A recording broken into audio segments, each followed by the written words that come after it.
ლიანა ისაკაძის სახელობის საერთაშორისო ფესტივალი ღამის სერენადები 2026 დაიწყო. ფესტივალი ტრადიციულად ბორჯომში გაიხსნა. ორგანიზატორების ინფორმაციით, წლევანდელი ფესტივალის პროგრამა ჟანრობრივად განსაკუთრებულად მრავალფეროვანია.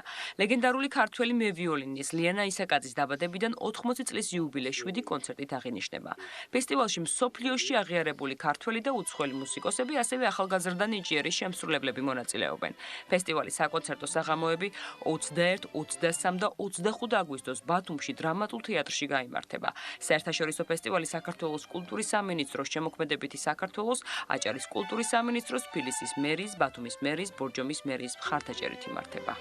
წელს როგორც მოგეხსენებათ საიუბილეო ფესტივალი გაიხსნა ბორჯომში.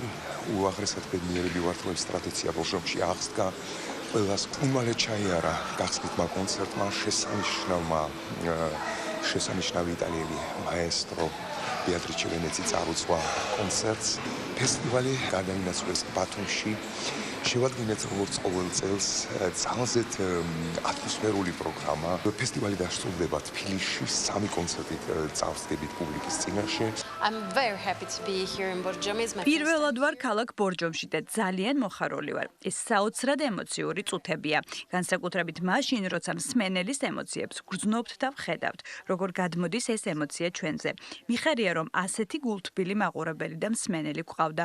ბორჯომში გატარებული ეს საღამო ჩემთვის ნამდვილად განსაკუთრებული და დაუვიწყარი იქნება. ქალაქ ბორჯომში იმართება ლიანა ისაკაძის, ჩვენი სასიკადულო მუსიკოსის და ჩვენი სასიკადულო მოქალაქის დიდი ამაგის მქონე ადამიანის, რომელმაც მუსიკაში ძალიან დიდი წვლილი შეიტანა.